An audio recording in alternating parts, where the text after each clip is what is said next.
Good Monday evening. Welcome into Time Out here on TVNB. I hope you had yourself a great weekend. Jim Hennessy to be joined by Barry Johnston in just a few moments' time. After a couple of weeks hiatus, Barry glad to be back in the big chair to talk about what's been going on in the past week in sports. Getting to it right now, our feature this week is the Atlantic Sire Stakes Championship Final for 2-year-old fillies and colts in race number 9 and number 12 at Exhibition Park Raceway on Saturday. Ingham Palmer has the call on the races, and Chris Connor has the post-race interviews with the winning drivers. Danny Romo, Woodmere Topper, Dave Ratchford, Windy Bay Sonia, Rod Jameson, Rip Roaring Snorton, Dave O'Brien, Hillview Jenna, Todd Trites, Island Tradition, Claire McDonald. Here they come.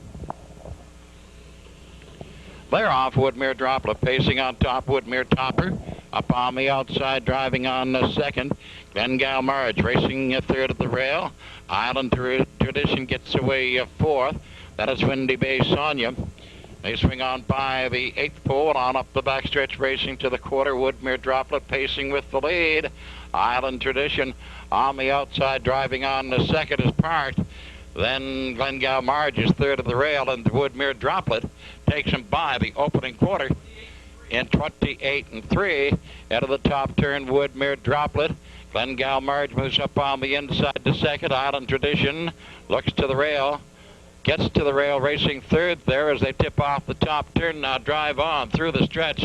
Here they come, racing to the half and cutting it out. Woodmere Droplet. Then racing second, Glengal Marge. Up on the outside, here comes Island Tradition again. Racing on to second, Woodmere Topper's fourth, Windy Hill Sonia. Then up on the outside, Rip Roaring Snorton and the trailer. They're by that half in a minute 3/5. The trailer is Hillview Jenna. Round the turn, they drive to the 5/8. Woodmere Droplet still the leader by a half length. Island Tradition hard on the outside, bidding for the top and gets there. Island Tradition, Woodmere Droplet racing second. Glengal Marge off the rail, moving now to second. And it's Island Tradition, the leader, as they go by the 3/4 pole. 129-2. Top turn, Island Tradition, half a length. Glengal Marge hard on the outside, inching up for the top. Woodmere Droplet racing a third of the rail, and the two leaders, they are nose to nose as they come heading home. And now Glengal Marge grabs the top on the outside. Glengal Marge, Island Tradition coming to the line. It is going to be Glengal Marge to win this at the line. Glengal Marge and Danny Romo, then Island Tradition, Woodmere Topper, Windy Hill Sonia, then Woodmere Droplet. Yeah, I seen Claire, picking at her mare around the turn. We were both the same. I said, geez, at least I'm going to have a shot at her in the lane. So she raced good. What do you say about Arcane Hanover as a sire? It looks like the stock's coming around the last part of the year. Like earlier, they weren't showing too much, but the last part, since the home gone, you start to see a lot of Arcane Hanovers around. Well, congratulations. You won the Dairy Queen and now the Atlantic Sires Championship with Glengal Marge. Thank you. There's 2-year-old pacing colts. PH Happy, Claire McDonald. Bucky's Family, Wayne McClan. The ticker is with James Ramsey. Wounded Sky, Jill Barrio. Arcane's Falcon, Doug Falcons. Sunset Josh, Rod Jameson. Southview Kramer, Dave O'Brien. Nelson, Danny Romo. Here they come. They're off, and PH Happy has the lead. And along the rail, Bucky's Family racing second. That's Wounded Sky. Up on the outside, going on to second. Bucky's Family has a third. Sunset Josh up on the outside, fourth. And now Wounded Sky grabs the top as they go on up the backstretch and race to the quarter. Wounded Sky, PH Happy racing second. Bucky's Family has third. Up strong on the outside. That's Southview Kramer driving on, gets to fourth. The leader at the quarter pole in 29-2 is Wounded Sky. He takes him into the top turn. Wounded Sky, PH Family racing, PH Happy racing second. Bucky's Family has a third. Southview Kramer racing fourth. Sunset Josh is fifth. Then it's Meticulous. Up on the outside comes Arcane's Falcon. And trailing the field is Nelson as Wounded Sky takes him past the half. In 59 and 1 and out from second goes P.H. Happy. Round the turn, Wounded Sky. P.H. Happy out challenging a second. Bucky's Family third at the rail. Southview Kramer outside fifth. Now up along the inside. Sunset Josh gets to fifth. P.H. Happy wings forward. He grabs the top. P.H. Happy.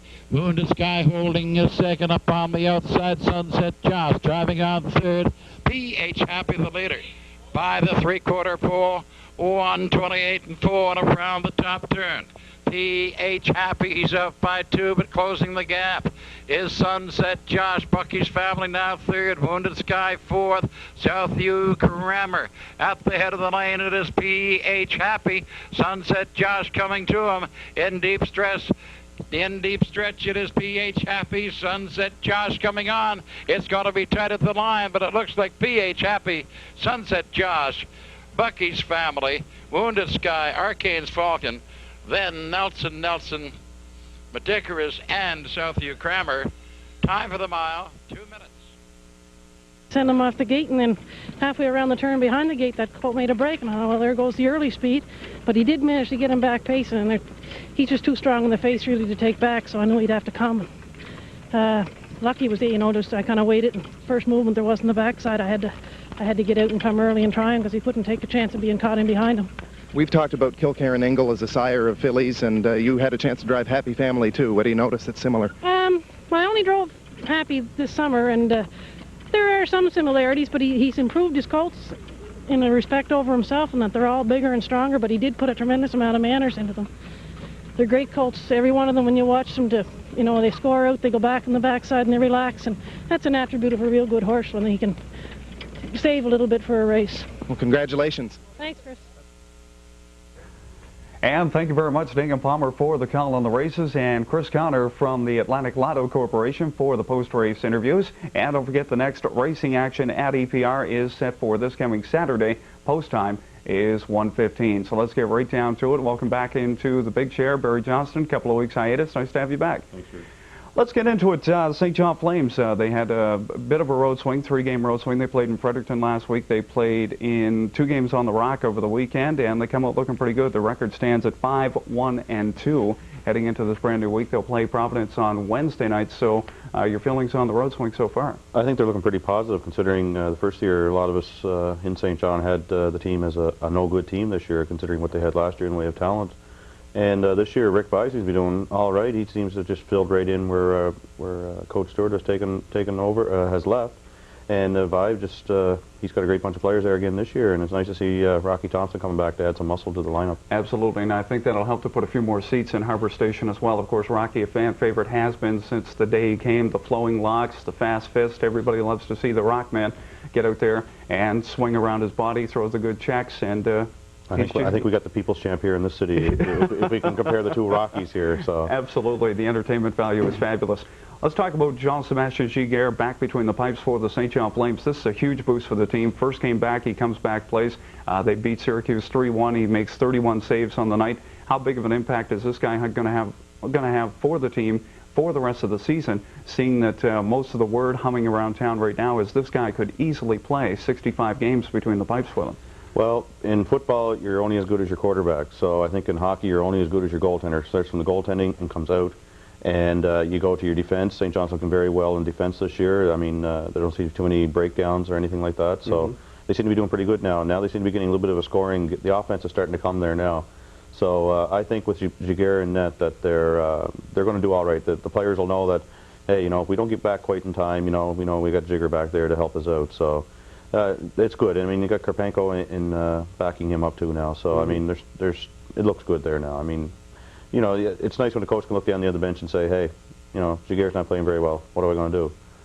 But he's got Karpenko to go in there, and he knows that he'll pick up the slack. That's a pretty nice deal. How about Eric Landry? I mean, he has really, this guy's a fabulous player to begin with.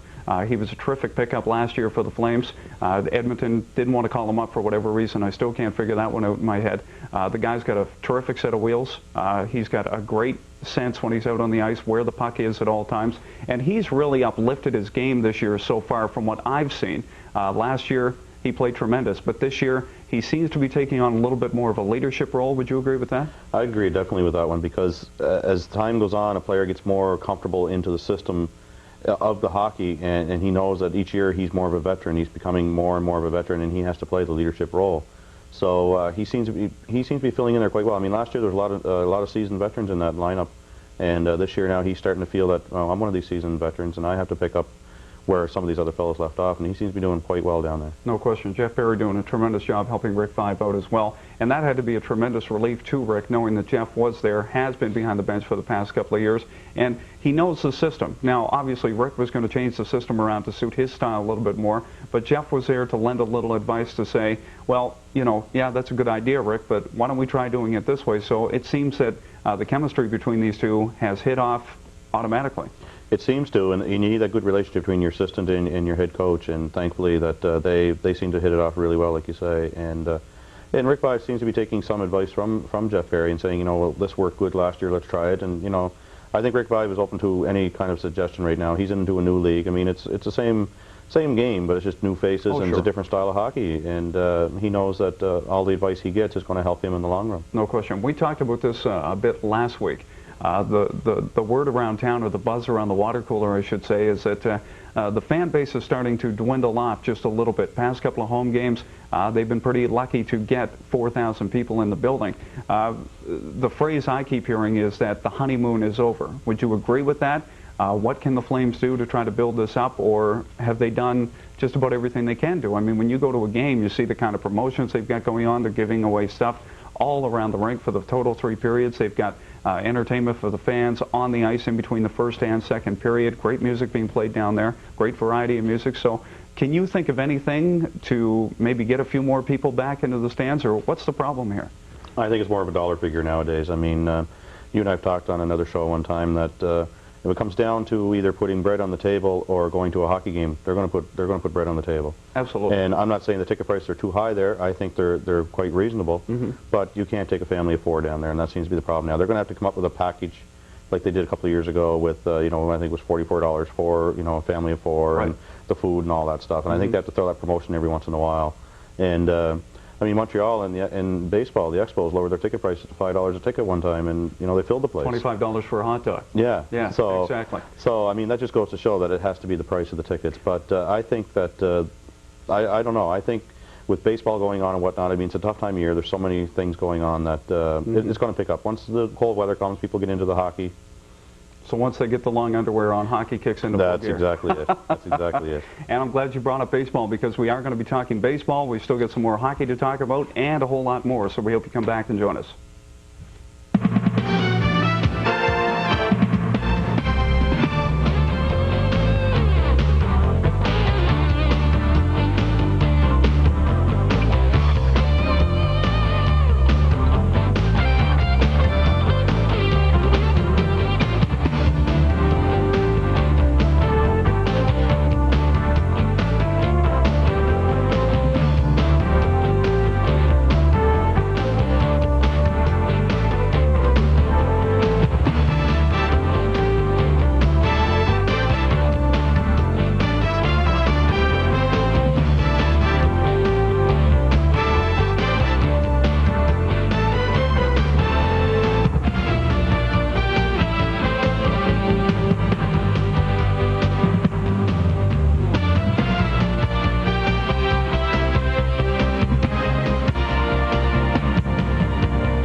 Find out what New Brunswick meal is being prepared at the Inn on the Cove.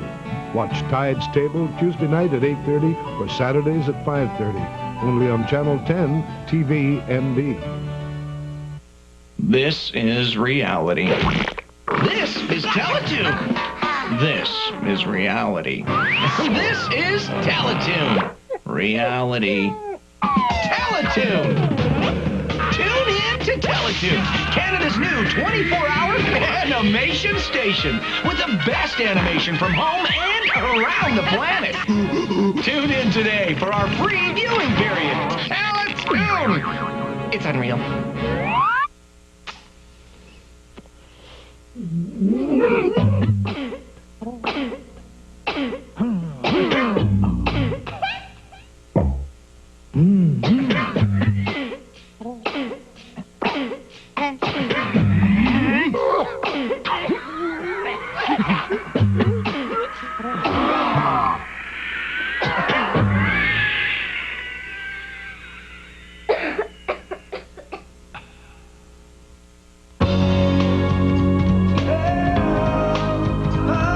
This is TVNB, the New Brunswick channel, owned and operated by Fundy Communications.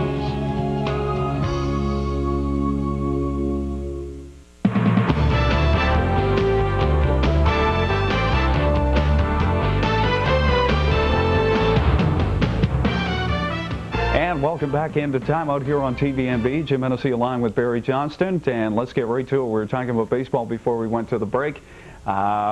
World Series champs, the New York Yankees, they win in 4 straight. Not a lot of people surprised by this. Your feelings on the whole outcome of the World Series? I'm just like everybody else. I wasn't one bit surprised. You look at the starting rotation and their pitching, and you know, Cone, Wells, I mean, Andy Pettit, you know, I can go on and on here. I mean, even their bullpen was great. Their relief was great. Their closers were great. You know, they had a lot of good power hitting in there, too. It's just no big shock. I mean, they opened up the vault for this, and you know, and I think they were hoping the series would have went a little longer. We would have got a couple more gate receipts in New York, but I think they're happy with that. The one thing they keep talking about is that there's no one huge, great big superstar on this ball club. This was a total team effort right from day one.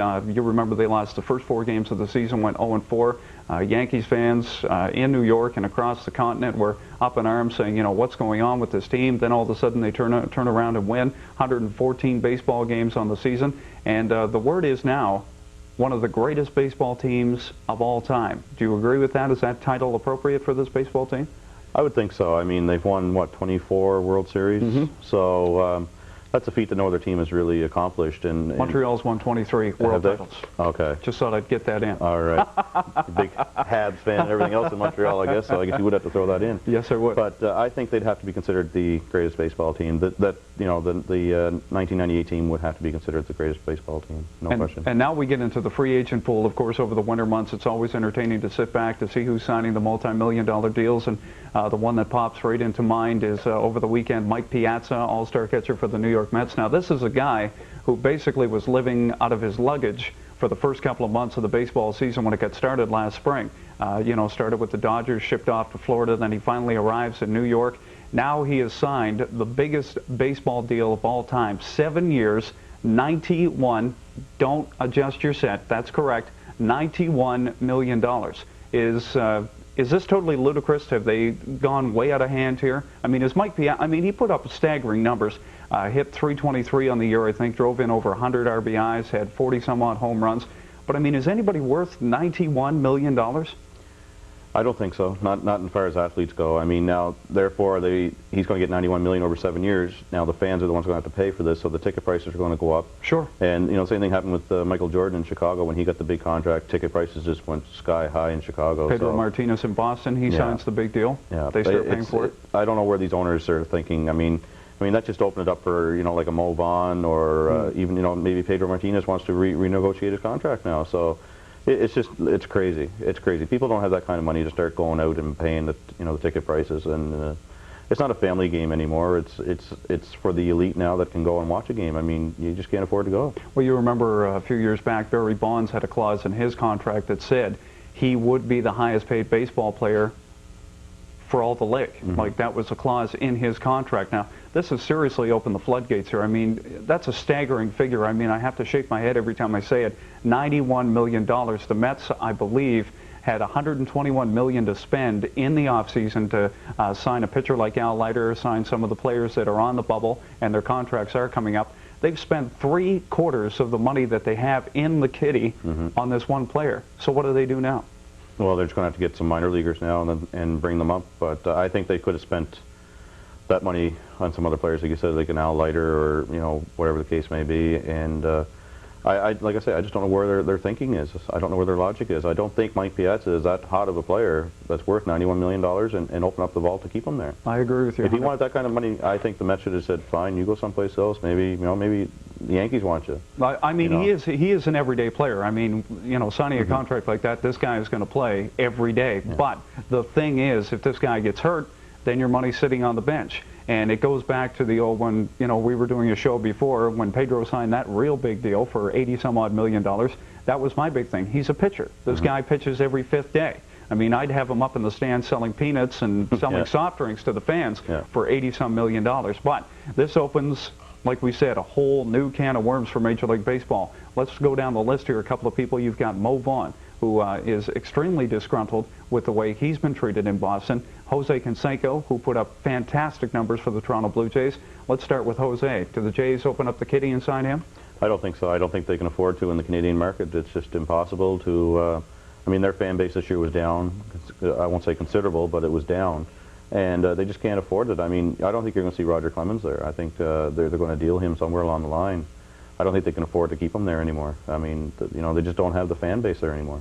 So, Mo Vaughn, does he finally settle with the brass in Boston, or rumors have been circulating around that the Yankees are extremely interested in picking up Mo Vaughn? Mo Vaughn's going to greener pastures, I think.